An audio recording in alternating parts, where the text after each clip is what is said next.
Good morning, defenders. Good morning.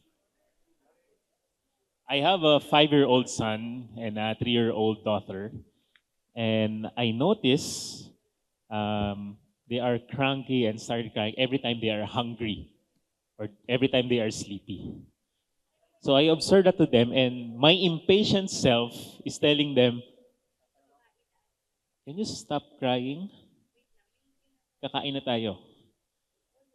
Can you stop crying? We will sleep already." But they will not stop. They will continue to cry and continue to cry. My wife is a doctor and a neurologist by profession. During that time, I received my first neuroscience lesson. He told me when our child was born, the only developed part of the brain is the brainstem and amygdala, which is you can see on the blue part, which functions as our survival mode. When our child was born, the prefrontal cortex is not yet fully developed. It takes time and experience for it to develop. So that's my wife teaching me and telling me in a nice way, please be patient with our children.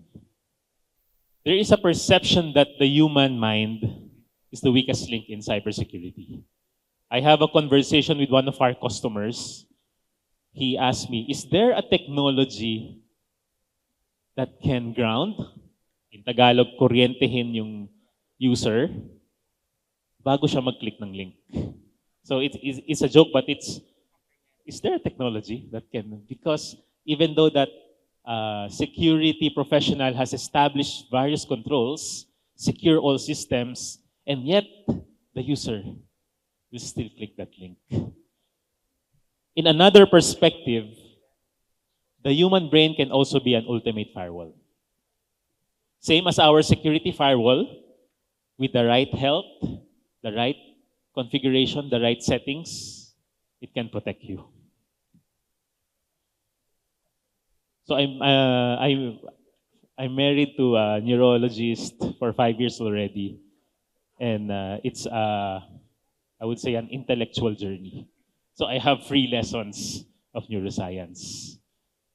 Going back to this topic, the prefrontal cortex, every time we are calm and relaxed, our prefrontal cortex, which is our executive function, does the reasoning and logical thinking, is actually communicating to our brainstem and amygdala. That's why during relaxed or calm state, we think before we act. In a stress, angry, and upset environment,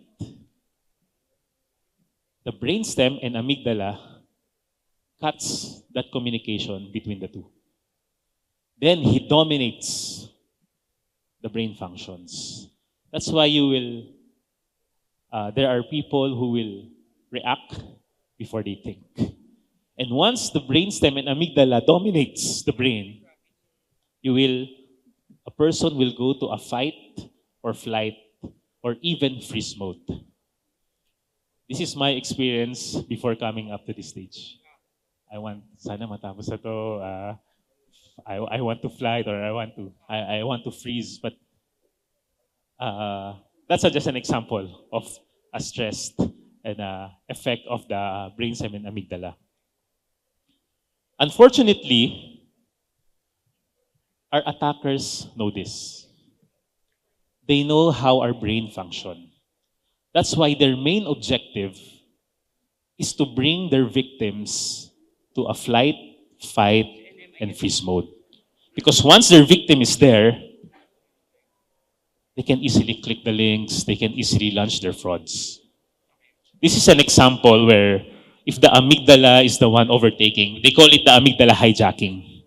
So this is one example, account deactivation threat. So you receive this message, your bank account is being flagged and unauthorized activity. That should be fear of loss. So that should be fear of loss. So the attacker is doing or bringing you to a fear of loss situation. Another example, this is a public exposure threat where an email is saying that attacker has access to your webcam and private videos and he will send those. And he is triggering a fear of public shame, a fear of shame. We experienced this with F5. We receive a WhatsApp message from our CEO impersonating and saying, hi, this is, nakita nyo sa video, this is Francois. And our first impression, our first reaction, wow, what a privilege that my CEO has messaged me via WhatsApp. And then it follows these messages. Can you do this? Can you do this? The attacker is doing an urgency and authority bias. And those are strategies that attacker does in order to bring a victim to a fight, flight, and freeze mode. And once the victim is there is no more logic. There is no more reasoning. There is no more logical thinking.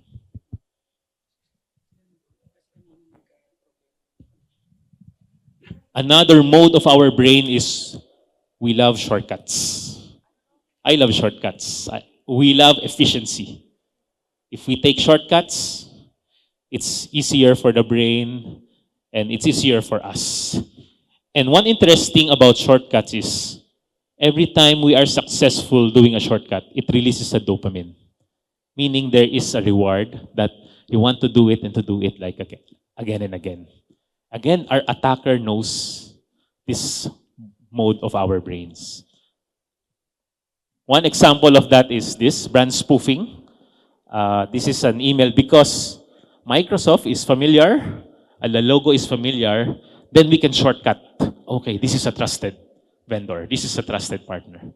So attackers can use that to spoof or to launch their attacks. Another example, the fight for reward. So imagine this with me. You have a Filipino who is struggling financially and looking for a way to escape or at least improve their financial status or livelihood status. So somehow he is in a survival mode. Then he received this message. Then there is a shortcut brain mode. This is a quick cash.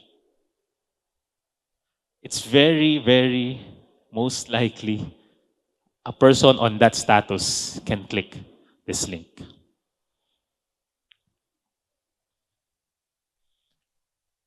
While attackers can capitalize the vulnerable brain, the human brain, in its healthy state and right mind, can also act as an ultimate firewall.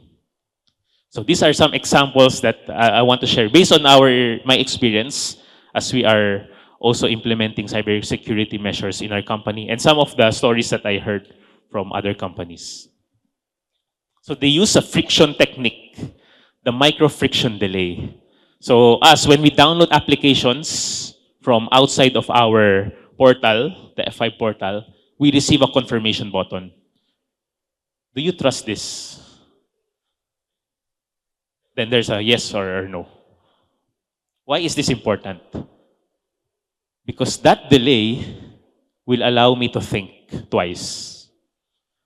I'll go back to the brain structure. If you are on a fight-flight mode, you are disconnected to your logic and reasoning part of the brain. This micro-friction delay for 3 seconds will allow that amygdala brain to connect to your prefrontal cortex brain, which brings back your logical thinking and logical reasoning. So I find this very effective in our company. Build brain muscle memories. Build brain muscle memories. So in our company, we have our phishing simulation drills. I will confess this to you. For this year, I received 7 simulated phishing from our company. And I failed 3 times already. Now, every time I fail that phishing test, I need to repeat that phishing training again. It's around 20 minutes. So imagine, I repeated it 3 times. So that emotion, frustration is in me until now. And after that, actually there's a feeling of shame on me because I'm a cybersecurity practitioner, and yet I click 3 times. Because of that experience, I built a muscle memory in my brain that every time I see an email, I immediately look at it, look at certain parts. I built that memory, muscle memory, because of this experience. So positive reinforcement, so immediate reward for those secure behavior to associate with. Again, there's a dopamine release on this kind of technique. And my experience here is the gamification. If the cybersecurity training is gamified, it's actually help. It releases some dopamine that allows me to interact more on the cybersecurity training. Having rewards like recognition of those who practice the cybersecurity teachings, those who reported phishing emails or texts, having those rewards help put positive reinforcement to us. Last is an easy out mechanism. So this is making sure that there's a convenient action available in case of a cybersecurity incident. So for example, on an email that you receive and you see that as a phishing attack or a phishing email, there's a readily click button where you can once click, it will report right away to your internal team. In my credit card provider, I appreciate the notifications. Every time there's a transaction with this amount, I have a notification and they will say to me that if this is not you, call this number. And that number is just one click. Then it will go right away to their support or hotline right away. So because if you are on that fight or flight mode, you need this help of easy out mechanism because you don't have time or space to think anymore. So this safety net or easy out mechanism will help like me as a customer or as a person. Sir Mel mentioned about this. As we do our job as cybersecurity professionals, protecting our systems, implementing all the tools, at the same time, training our employees. Sir Mel also mentioned this, that the regulators are also doing their part to put different measures in place. And for us as a technology vendor, F5, we are also raising our hands. We are reading this, we are studying this for the past weeks to make sure we can help all our customers who wants to implement this AFASA. To summarize my presentation, so we said that the brain is vulnerable. Because of that, our customers are also vulnerable. But at the same time, the brain has also this capacity to act as an ultimate firewall. Given the right mindset, given the healthy state, the right configuration, the right setting, our brain can function as an ultimate firewall in order to protect themselves. Again, here at F5, our mission and our goal is to bring a digital world safer to life. Thank you so much. Thank you very much, Mr. Aganon, and please remain on stage. Ang ating brain, ang ultimate firewall. Alam mo, naramdaman ko yung kinuwento mo kanina eh. I also failed on that test. Yung sa phishing, it was very difficult to recognize. And especially, meron din mga nagpapadala ng email. That when you look at the email address or the website, it feels and looks legit, but then isang letter pala ay naiba. And it's unrecognizable. Like yung A, ibang klaseng A pala yung lumalabas. Is there something that you can share with all of us on how we can help our loved ones within the families and the community para ma-establish itong firewall na to? Something siguro na hindi yung pa na-mention kanina.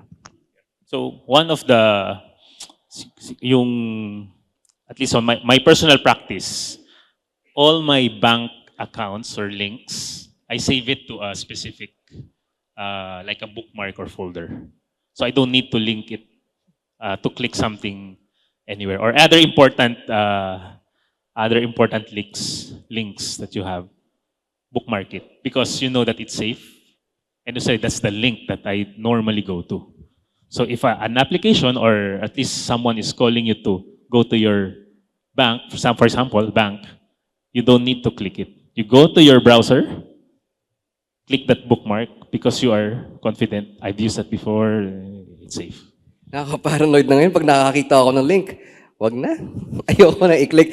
And right now, let's take a look at the presentation earlier. Earlier, meron tayong mga highlights. Itong ating artist rendition. Let's take a look. This is the evaluation, the visual evaluation. And let's identify the key takeaways we have there. The human mind is the ultimate firewall. Yes, basically that's a topic of Mr. Aganon. And what's this? Build brain muscle memories. Kapag ka na-exercise nga kasi, sabi nga niya, we are able to identify mas mabilis na, lalo na kung phishing pala. Easy out mechanism, we have amygdala hijacking, yes. And is the human mind the weakest link of cybersecurity? Our brain likes shortcuts. And with all the tips that you were giving us today, I'm sure malaking tulong yan sa ating lahat. Thank you very much once again. A round of applause to Mr. Aganon.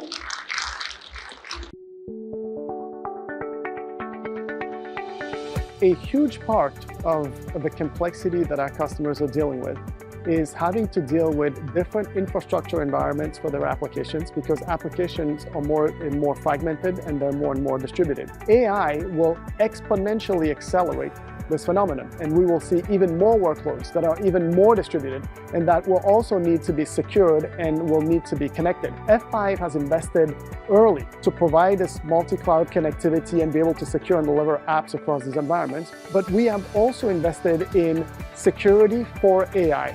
So F5 is an AI enabler. At AppWorld this year, we're making 3 big announcements.